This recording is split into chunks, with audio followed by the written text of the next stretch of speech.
Hello, everyone, and welcome to today's NeoSystems CMMC Town Hall. Now I'd like to introduce your host, Ed Bassett from NeoSystems. Ed? Hi, good afternoon, and thanks, Don. Welcome, everyone, to our continuing series of Town Hall Ask Me Anything sessions on the Cybersecurity Maturity Model Certification. My guest today is Tony Bai from A-LIGN. I want to mention to everyone that we are recording these sessions as part of our community outreach to the Defense Industrial Base. Our focus at NeoSystems as a managed service provider is on organizations that are seeking certification under CMMC. So that's mostly who we have in the audience today. If you do have some questions, please put those in the Q&A feature within Zoom, and I will try to work some of those questions into my conversation with Tony. Also joining is Wade Forbes, who's doing a real-time drawing of the conversation. We'll send that out to the attendees after the event is over. So thank you, Wade. I'll start with a quick introduction of Tony. Tony Bai is the federal practice lead at the cyber risk advisory firm A-LIGN. He's been performing cyber risk assessment and advisory services in the federal sector for the past 7 years. And prior to that, he had a full career in the Air Force for 20 plus years, working in cyber warfare, cyber defense, and IT operations. Tony's firm is a candidate C3PAO, one of the very first to move through that process. Tony, his perspective on cyber audits really spans, all the current compliance frameworks and is very grounded in the pragmatic experience that he has of how real systems are managed day to day. So today, really hoping to hear his advice on how to prepare for and pass the CMMC assessment. We know this is a future item for everybody. They're not yet underway, but I think we're all trying to do the right thing to get prepared. And I think Tony's insights will be helpful. Tony, thanks for joining us today. Thank you for having me. So, as we know, no real CMMC audits have happened yet. So we realize there's some speculation involved if we're going to sit here for the next 30 minutes and discuss the particulars. It's a little bit of a future look. But again, we're all making decisions that are going to affect our audit experience, what kind of systems to build, what kind of controls to put in place. And so whether we get assessed in 2021 or a year or two out, we still have quite a few questions. So let's start a little bit with the process that you're going through at A-LIGN to get authorized to perform CMMC assessments. So we know A-LIGN is among the first companies that are seeking the authorization. You're currently a candidate C3PAO. What does that approval process look like? And I guess bottom line for this audience, when are the assessments going to begin from your perspective? Well, the C3PO process or being approved as a candidate C3PO is pretty involved. So first, you actually have to submit your application to the AB. They accept it. It goes through a review process with them, and as well as with, I believe, the actual CMC program management office out of DoD. Part of that is looking at foreign influence and foreign ownership of the company. Again, this is as the organization that can do the assessments. From there, once we're approved through there, we become what's that candidate C3PO, which means we are working with the DIPCAC out of DCMA to schedule our CMC level 3 assessments that's going to be performed for them. And once we have that, or we get our CMMC level 3 certification ourselves through that, we will be allowed to perform assessments as an organization. Obviously, we still have to have our own certified assessors or provisional assessors and things of that nature. On top of that is, from what I understand, is once the accreditation body receives their ISO 1711 certification as an accreditation body, they will certify all the C3POs as under ISO 17020 to be as an independent assessor. And that'll happen within probably the next 2 or 3 years. At least that's what the timelines have been showing. Now, when we'll actually be able to do the assessments, on a technical basis, once we get our own CMMC level 3, we can start doing them, provided that the DoD has said that the program has started, right? Obviously, priorities will always be given to those companies that are bidding on those pilot programs that the DoD is talking about, those 10 to 15 for that first year transition. Everything what we were told, even on the town hall last night, we can do the other assessments. Now, whether they actually get certified through the AB and how that all works out is yet to be delineated, officially with a formal process. And I really don't expect this to hit till probably late this year. That's my personal opinion, based on the C3POs getting certified themselves through DIPCAC, getting the amount of assessors that can operate under the C3POs to do the assessments, as well as just, you know, the general things that everyone's always asking about. What is the scoping? We're waiting on the scoping guides to come out from DoD. Any final adjustments to the assessment guides that these are expected to come out sometime in this summer, around June, July timeframe. Got it. So in terms of the assessment experience, again, knowing that we're looking to the future a little bit, you've worked on assessments under some of the previous frameworks, existing frameworks before CMMC. So SOC 2, FISMA, ISO 27000, PCI, FedRAMP are all frameworks that your company audits under. For people who've done an audit under those, they may feel pretty confident about the CMMC audit. How do you think the CMMC audits are going to be the same or different than some of those other frameworks that we've already maybe experienced? So I will say, for any company, humility goes a long way, you know, pride before the fall type thing. Even though you have experience in other frameworks, CMMC is still its own beast, right? I will say those that have participated in other federal framework assessments like Risk Management Framework or FISMA and FedRAMP are probably going to be the most comfortable with CMMC.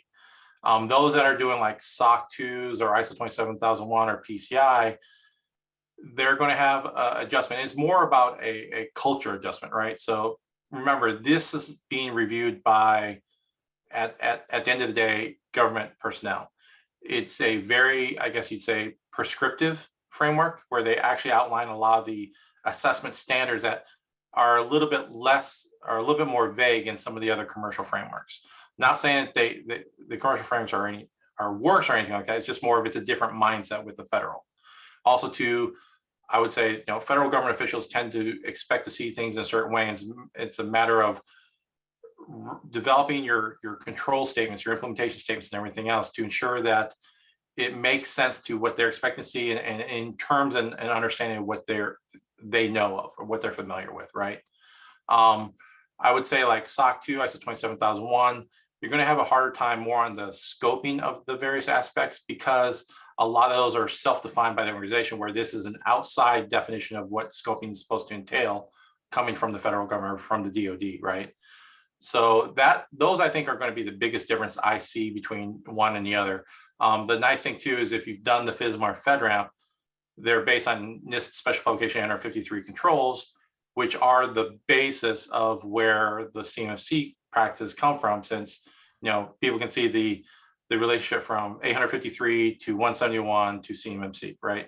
So that I think is going to be the easiest transition. But again, it's always going to be the devil in the details of how they write it, and making sure that they actually meet the intent of each of those practices in CMMC. So I want to look at the maturity aspect of the CMMC assessment a little bit, but I've got a audience question I want to work in that kind of is going to tie to this a little bit. The audience member is asking, you know, when are the first non-pilot contracts, other than those ones that have been announced, when are those going to start to come out? And, you know, does it make sense for a DIB member to wait to get their certification closer to when they're expecting an actual contract? And I said, I'm going to come back to circle back to the maturity aspect. Yeah. So, I mean, I get what they're saying. So what we were told on the town hall meeting with the AB last night is the DoD was saying that there have been some pullback from some of the initial pilot programs that stepped up to the plate for it, more because of their ability to meet the timelines of the requirement of what CMC process is supposed to come to. So with that, they're even saying that these are the initial RFPs for the pilots won't be out till fiscal year 2022, which obviously is 1 October this year, right? Yep.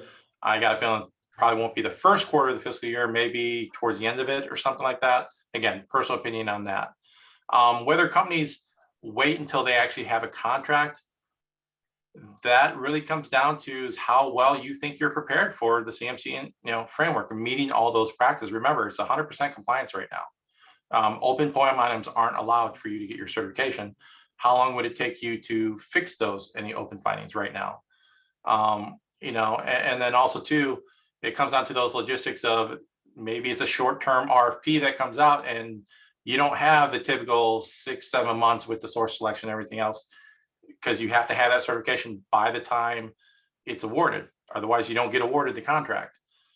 or it could be where you fall in the prioritized list of being reviewed and getting your actual CMMC certification. All those play a factor in it. So I would argue against waiting, but you should at least prepare. And the best way to prepare right now is actually being 171 compliant until the finalized level 3 or what level you need to are finalizing, and at least being prepared for the assessment, right? Doing your internal assessments or hiring a company like you guys that help with the advising consulting, ensure that you are prepared for whenever it does start. That, yeah, that's an interesting fine line. And waiting longer, you run the risk that you run out of time and then you disqualify from the award. But the advantage is, and I'll circle this back, I'm circling it back to the maturity aspect. By waiting to do the assessment, you have more time to kind of institutionalize and bake in some of those practices, right? So where by moving really quickly, you've got new things that you're doing that you just did for CMMC, and you're going to ask an auditor to look at those. So by waiting even a little bit, you can demonstrate that track record a little better. So that, I mean, CMMC maturity evaluation, it's new in the cyber realm, right? Some have experienced it with CMMI and other places, but in the cyber realm, it's brand new. So even for people who've been through CMMI on the software side, this is going to be their first time that they're going to show cybersecurity maturity to an outside party. What should they focus on in terms of how to institutionalize it? What should they be doing ahead of time to institutionalize it in a way that is easy to demonstrate that to the auditor? Yeah. So, I've dealt with CMMI way back in like the mid 90s and everything else. So I'm a little bit familiar with that. I will say from a C3PL perspective, right, we're going to look at, the objective piece of evidence, whether we're interviewing people, we're examining your documentation, or we're doing some sort of technical testing.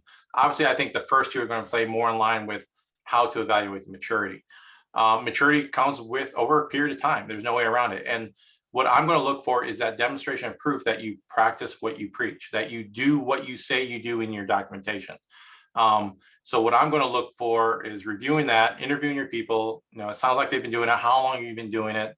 So obviously, the longer, the better you demonstrate your maturity level in that process, that you fully adopt, and you're just not doing it for the sake of passing an assessment, which is not what anyone wants, right? We want this to be a corporate culture change, that you've actually internalizing the ideas of cybersecurity and protecting valuable information electronically, right? So what I'm going to look for is, like, say you talk about a configuration change board, right? A CCB of some sort. So, as a C3PO auditor or CMC, I'm going to ask for pieces of evidence that demonstrates, like, what are the meeting minutes from when the board met? What were the items discussed?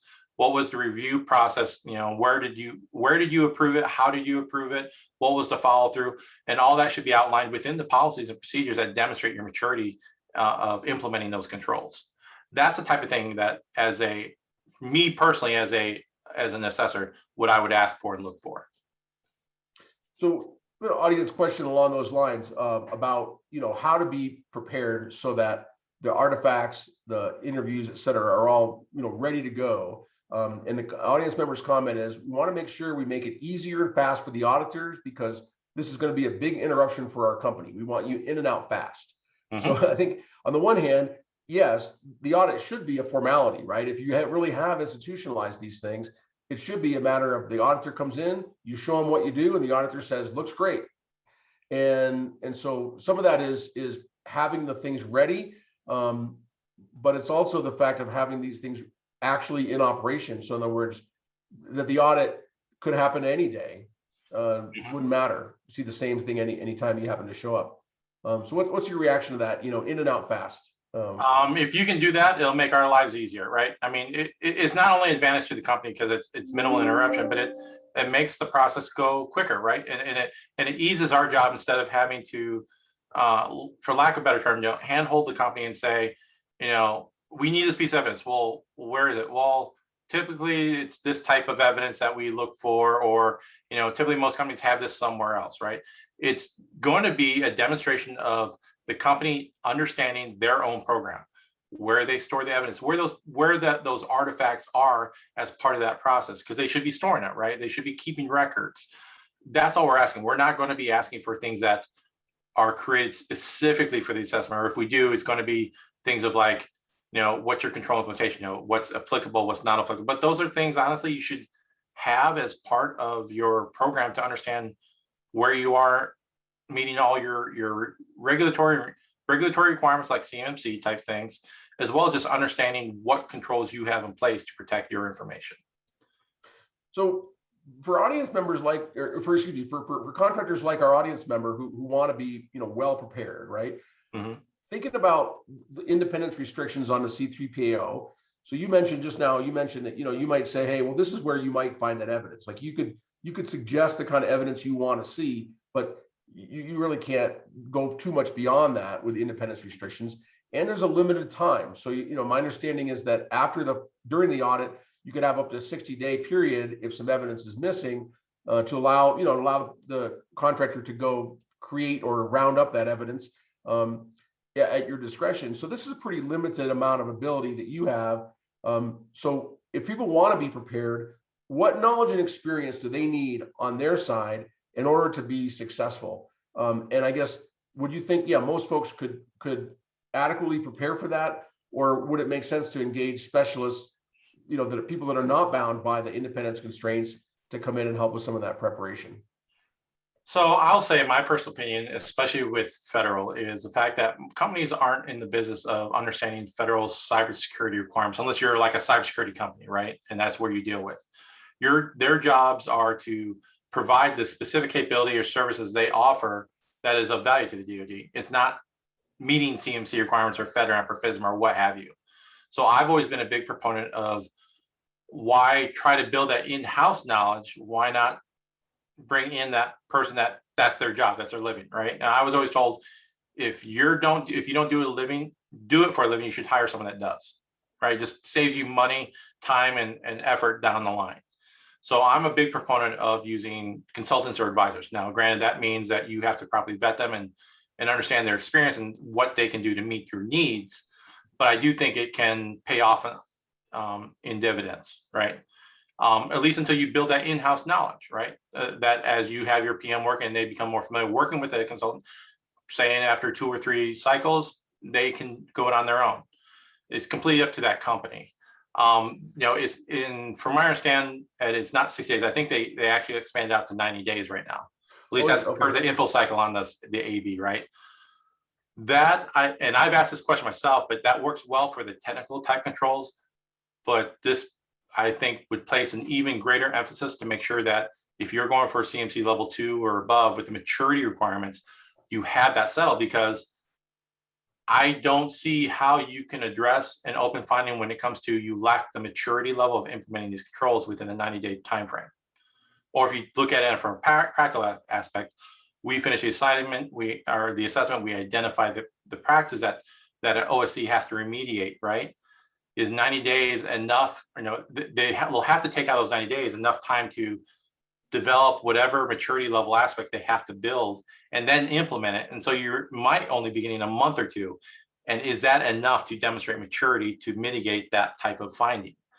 I don't know. I've asked the AB, with their guidance, and I think they were just waiting for that overall this summer DoD scoping guidance and everything else to help finalize out that understanding. But that's something that OSC should be aware of now, so they don't run into a roadblock later on for the official assessment. So I want to ask a little bit about the judgment of the assessors and how much of a role that may play. Obviously, the goal here is to have a level playing field, maintain independence. We just were talking about, but during the assessment, how much judgment can the assessors apply? So, for example, in FedRAMP and some other programs, there's a notion of an alternative implementation, and that's where the company's done things in a different way than the required control, but they believe they provide the same level of risk mitigation. So as you perceive it as an auditor, an assessor, does CMMC allow for that? And can assessors gauge the level of risk in making their determination? How much latitude do they have to evaluate the solutions that meet the intent, if not the letter of the standard? I personally think that we're going to be given a lot of latitude in that. As long as the alternative is properly justified and explained to the satisfaction of the C3PO or the assessor, right?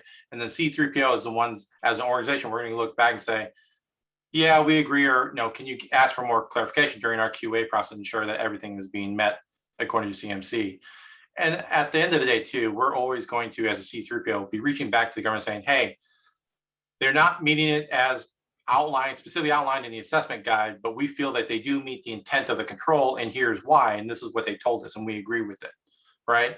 Or we say, this is what they say, but we still don't agree. We're still going to go to the government and say, this is related to your, securing CUI, so it's your call, and we'll abide with whatever. So that channel is expected to be open between us and the AB and the PMO.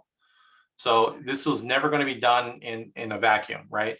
But the whole point of the C3POs is the fact that the DoD is relying on us as an independent assessor to use our professional judgment and expert knowledge to make those types of determinations. So that you said the government, but is that channel, sort of setting it up for a referee call for further, setting it back for further review, if you will, getting a second opinion on something that you believe, but you will still want to get their take. Is that a channel with the CMMC AB, or is it with the DoD directly? I expect it will be both, right? The AB may be the gatekeeper to try to make those decisions on their own and interact with DoD, or they may just be saying we go directly to the PMO. That is yet to be determined, right? So I feel that's going to be part of like the escalation procedures that they're finalizing now within the AB, and how the C3POs will interact with DoD. But I feel like the first step will be with the AB, but I have a feeling that the AB will also defer to the DoD, depending on what the question is or what type it is, because ultimately the decision really should rely on DoD's interpretation, because it's their information that they're trying to protect, right? I think there's a lot. I treat it similar to FedRAMP, and I treat it similar to the FedRAMP program. Like if I have a question as a 3P under FedRAMP, we will send the question up to FedRAMP Program Management Office, but they are also the government representative, right? We don't have a intermediate non-DoD or non-government entity like the CMMC AB in the FedRAMP framework. And that's the difference, right? The FedRAMP PMO is authoritative on such topics, and the CMMC AB really not. They can't speak for the DoD, as they've made it pretty clear. Cool. So as we understand, the DoD contracting officers are going to specify a level for each contract, and as that flows down, the required level of the subcontractors may be different, lower, in particular, than the overall contract, depending on the services that are being provided, the kind of information that's shared with that subcontractor. In your view as an assessor, who makes that determination? Is there any role for the assessor to weigh in on complex situations, or are you kind of outside that decision loop? Is that between the primes and their contracting officers, for example? That's really between the primes and their contracting officers. What we'll do is we'll validate that just based on what we understand the information coming in and out. As we validate the scope and the boundaries of the OSC that we're assessing at that time, right? So if they say they're level 1, but we know it's, after interviews and stuff and discussing, saying that, we see that CUI is actually coming into the system, and it's like level 1 doesn't apply. You guys actually are level 3. So, and that's where we come in, more the validation of what they've done. So the flow down requirements are between the prime and the contracting officers, in the DoD side. And then it's up to the primes for each subsequent layer to determine what the CMC requirements are for their subs, right? Now, they could abide by the government requirements where, the prime is not giving CUI to their subs, so the subs are only technically required to have CMC level 1, right?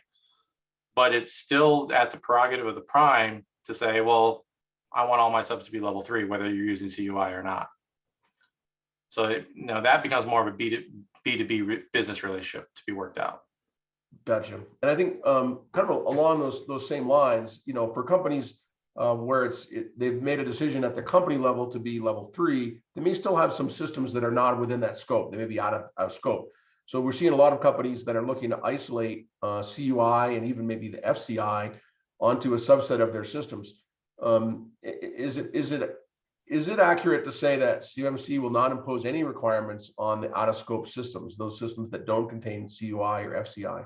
That's as far as my understanding, yes. If it's out of scope, it's out of scope. Now, you may fail if you improperly scoped, where during the assessment we discover that CUI is traversing the boundary to something you said was out of scope. That would be a finding, right?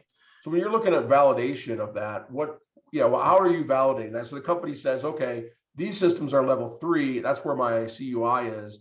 these other systems, I'm going to declare them to be out of scope. If they're out of scope, you're not looking at them. So, you know, do you validate, and how do you validate that boundary is the validation of that will come from the evidence, right? Because we're going to look at, you know, because even though those systems are out of scope, we're still going to ask, what are the data flows into the system? What are the data flows out of the system? And we're going to look at what is the data traversing those pathways. So, you know, based on the information they give us and the evidence that shows non-CUI is leaving and, you know, and connecting to those systems, and they're out of scope, right? That's kind of how we're going to validate. We're also going to, you know, because it's all about consistency throughout the package. It's similar, like I said, to a FedRAMP assessment, right? You have your authorization boundary on the diagram, but then you should be showing all the other systems that are interconnected to that, right? But they're outside the scope because of the data flowing in and out of across that boundary. And that's what we're going to look at, is what is the data flow that flows in and out of across that boundary. And if we notice it's CUI that's flowing out and the system and it's beyond that authorization boundary, then that's a finding. Because you said these are out of scope, but they're receiving CUI. It's going to be that validation of everything based on the evidence they give us and the questions we ask during the interviews and things of that nature. I've got a couple of audience questions, and then I'm going to ask a couple of more big picture wrap up questions here as we're getting near the end of our half hour. First one is, can FCI and CUI be commingled? I think the answer is kind of a straight up yes, right? It can be. Just understand with the limitations of the assessments as they're set up now. I did ask this question during my own provisional assessor training. The decision that came out of discussion with my trainers there was the fact that if you have FCI systems that only handle FCI as part of or within boundary of your CMC level 3 certification, then those FCI systems have to meet all the level 3 requirements, even though it's only processing FCI. It's a limitation of the assessment, right? Because you're developing a single boundary. We can't just say this system is, you know, here's your certificate level 3, but these parts of the system only handle level 1. If you want that, then you'd have to do 2 separate assessments, one for your level 1 systems, one for your level 3. You can't combine the two without saying that everything within that system boundary meets the single level that you're trying to obtain. Very interesting. So if you had, let's say you had 3 categories of systems. You had systems that were CUI, systems that were FCI, and systems that contain none of the above, right? You're saying that if you're a level 3 company, all the systems that are in scope for CMMC, even if they only contain FCI, would have to be level 3. And for that single assessment, unless you want to split it up and have a separate certification for your level 1 systems and a separate for your level 3. Now that's from my personal discussions with the trainers, right? Yep. I have yet to see any official documentation or scoping guidance on how that would work. And then I guess back to the audience members' direct question about commingling. I mean, if you have a system that processes CUI, it certainly could also have FCI in it. That's very common. I mean, that happens every day, right? Right, and that's not it. So it's not going to be an issue with if FCI is coming in with systems that handle CUI, because you'd be certified at the higher level anyways. Yep. Which incorporates all the FCI requirements. It's going to be more if you truly want to keep them separate, then you have to look at that, because from what I've been told, again, you would have to implement all the level 2, level 3 controls for the FCI systems if you're pursuing a single level 3 certification. So it might make sense to split it up. If you had if you had a very small amount of CUI systems, maybe very large corporate network that handled FCI, that's a fairly common architecture. Right. People encapsulate the CUI because if it's small. All right. Well, let me ask one more quick audience question, and then I'll do a wrap up here. On average, how long will CMMC level 3 assessment take? Well, I will say this. Our assessment by the DivCAC is expected to be, based on the timelines they provided, roughly from anywhere from 6 to 8 weeks. I personally don't see our, as a C3PO, needing that long. Now, granted, a lot of that time is about planning, scoping, or finalizing that scope and everything else. The actual on-site assessment, I feel, even at a level 3, shouldn't take more than a week, maybe 2 at most, right? And that's the assumption, is that a lot of the evidence review will be done prior to the on-site. Got it. All right, quick wrap up, because we are near the bottom of the hour. I always like to ask about how we can achieve better results. We're putting forth a lot of effort, spending some time, spending some money, and I want to make sure we're getting the maximum results. So as you talk to companies that are preparing to pass the assessment, I'm sure you get a lot of questions from folks that are obsessing over, maybe spending cycles on things that are not very productive, right? Maybe they're caught up in some detail. So what's one piece of advice you can offer to those on the audience that would help us avoid spending cycles on things that don't matter and focus those more productively? Basically, how can we move out faster and do the things that matter most? I hate to say it's always going to be the dreaded it depends, right? But it really comes down to proper preparation, which means understanding the CMMC practices and processes and what those objectives are, right? Because as I see, the ultimate goal there is for you guys to look at those and internalize those to create a proper cybersecurity program over the people, processes, and technology, right? It's about protecting the data. Now, on the practical level, it's about getting your certification so you can compete on the contracts. All we're going to do is we're going to go abide by the outline guidance. So that's up each company to really understand that, whether they want to do their own analysis or hire someone else to help them, and make sure what they are doing meets those requirements. And if not, then address those gaps. I mean, CMMC is kind of its own animal, but it's the same as any other assessment. You guys want to understand the framework that you have to meet, identify your gaps, and make sure that what your program demonstrates is the compliance with it. But no, hopefully is that you can internalize it and recognize the intent of this is to make sure every company is properly protecting their information, and they take that to heart, right? Tony, that was great. Appreciate it. Thank you very much. And thanks to you. Thanks to the audience. Thanks to Wade for doing the real-time drawing. I do want to encourage people to go to future town hall sessions. We are taking a break next week because I'll be on some vacation. And so we're not going to have one next Wednesday, but we will return on May 12th at a regular time of 1 p.m. We're going to have a legal perspective on CMMC and other cyber regulations from Bob Metzger. If you don't have the registration information, please visit our website at neosystemscorp.com for the details. Thank you very much, everybody. Have a good day.